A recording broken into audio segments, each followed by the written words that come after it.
নমস্কাৰ ফ্ৰেণ্ডছ, পোনপ্ৰথমে আপোনালোকৰ ইউটিউব চেনেল মিক্স অফ আছামলৈ স্বাগতম জনাইছোঁ। এয়া হৈছে বেলতলাস্থিত ৰয়েল ক্ৰ'ন, এটি বৰ সুন্দৰ বিবাহ ভৱন। আজি ভণ্টি জয়শ্ৰী বিয়ালৈ আহিছোঁ। আচ্ছা, মালা পিন্ধালা বুদ্ধদেৱ কইনাৰ মাক বহুত টেনশ্যনত আছে বুলি না, তামাম টেনশ্যনত আছে। বিয়া আজি সৰু ছোৱালী, গতিকে বহুত টেনশ্যন, খৰচো বেছি। হ'ব ভগৱানে চলাই নিয়ে। এই বিবাহ অনুষ্ঠানটিৰ পৰিৱেশটি দেখুৱাবলৈ আপোনালোকক চেষ্টা কৰিম। কি ক'বা?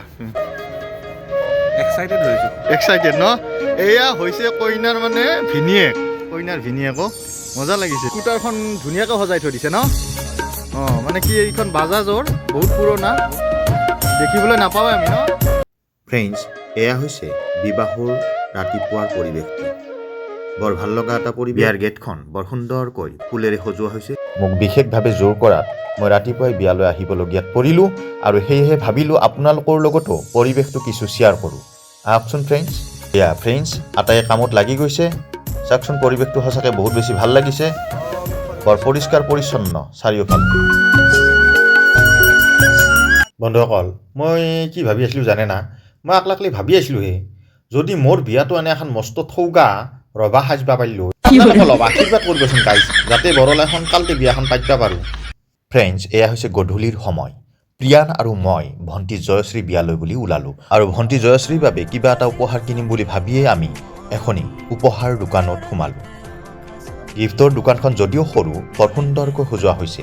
ইয়াত ভেৰাইটিজ কালেকশ্যন পোৱা যায়। বেলতলা তিনিআলিত আছে, আপোনালোকে আহিব পাৰে। ফ্ৰেণ্ডছ, আহি পালোহি জয়শ্ৰী বিয়ালৈ।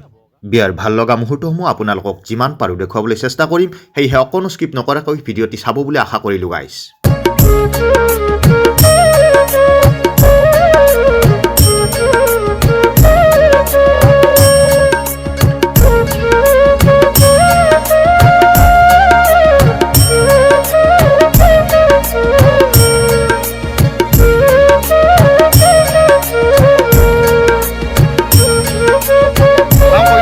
অলপ কেনেকুৱা এতিয়ালৈকেতো ভালে চলি আছে।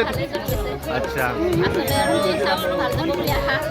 শুভেচ্ছা থাকিল মোৰ ফালৰ পৰা। হয়, যথেষ্ট ভাল হ'ব।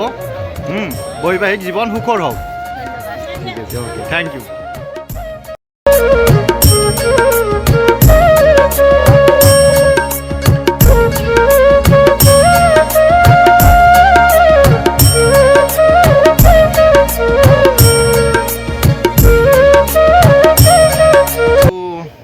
বাইদেউ হয়, কেনেকুৱা লাগিছে বিয়া অনুভৱ? নমস্কাৰ। আজি মোৰ ভণ্টিৰ বিয়া, যি নহওক ধুনীয়াকৈ ৰাতিপুৱা ভাগ গ'ল, এতিয়া ৰাতিটো আছে, দৰা আহিব আৰু অলপ পিছত। আচ্ছা, গতিকে আজিৰ দিনটো বৰ শুভ দিন, ভালে ভালে যাওক। বঢ়িয়া, thank you so' much. Enjoy কৰোঁ আৰু ন বিয়া বুলি। অ'কে ফ্ৰেণ্ডছ, এয়া বিয়াৰ ৰভাতলি মানুহে ভৰি পৰিছে। কোনোবাই খাইছে, কোনোবাই হাঁহিছে, কোনোবাই স্ফূৰ্তি কৰিছে, কোনোবাই আকৌ নিজৰ আপোনজনৰ সন্ধানত ব্যস্ত হৈ পৰিছে।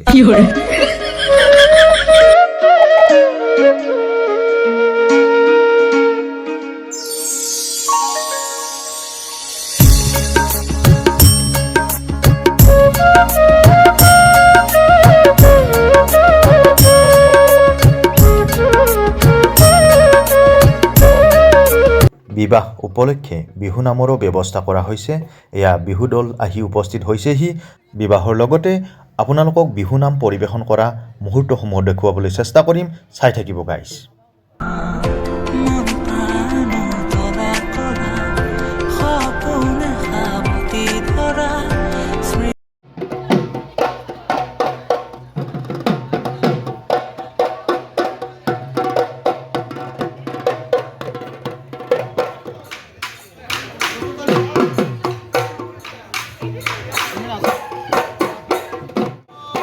প্ৰিয়ান, ভাল লাগছি না?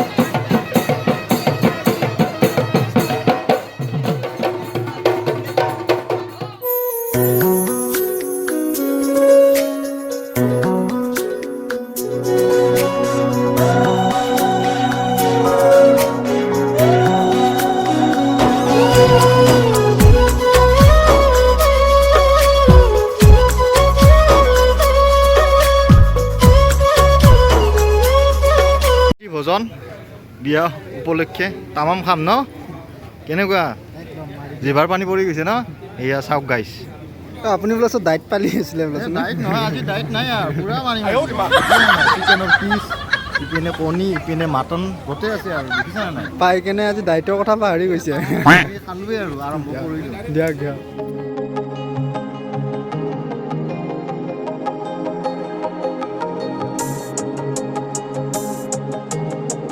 এই দৰা আহিব আৰু ন প্ৰিয়ান কোনোবাই চাব বুলি অলপ ষ্টাইল কৰিলোঁ হে নাই কোনো নাচই পিয়ানোৰ গান শুনি শুনি একলাই বহি আছোঁ হে ফ্ৰেণ্ডছ ৰাখিলো মৰমেৰে পালিলো প্ৰকৃতি উৰি যাব বুলি ভবা নাছিলো প্ৰকৃতি উৰি যাব বুলি ভবা নাছিলো ভাত খোৱাৰ পিছত ভাগৰ লাগে ন প্ৰিয়ান একদম কি বহি আছোঁ আৰু ঠিক ঠাক হৈ পেলাই দৰা আহিব এতিয়া দৰা আহিবৰ সময় হ'ব আৰু লাহে লাহে গতিকে দৰাটো চাই যাওঁ ন মই আকৌ ঢোল বজাই আছো দেই ন বিহুটো লাগেই বিয়া বুলি ক'লে তাকেতো যিহেতু অসমীয়া সংস্কৃতিৰ এটা মানে ধাৰা হয় ন বিহুটো মানে এনেকে অকলে ৰভাৰ তলত বহি আছো নিজেতো বিয়া পাতিবই পৰা নাই বৰলাই হৈ আছো গতিকে আৰু এনেকে বিয়া খাই ফুৰোতে গৈছে আৰু কি কৰিবা ফ্ৰেণ্ডছ এয়া কইনাই নাচিব চাবচোন আহি আছে কইনা আমাৰ নাচনী ৰূপত আহি গ'ল আমাৰ কইনা বিহুৱতী ৰূপত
ফ্ৰেণ্ডছ এটি বিশেষ অসুবিধা হোৱাৰ বাবে আমি দৰা অহালৈ অপেক্ষা কৰিব নোৱাৰিলোঁ সেয়েহে আপোনালোকক আমি দৰা অহাৰ মুহূৰ্তসমূহ দেখুৱাবলৈ সক্ষম নহ'লোঁ তাৰ বাবে আমি আপোনালোকৰ ওচৰত ক্ষমা বিচাৰিছোঁ আপোনালোক কুশলে থাকক ধন্যবাদ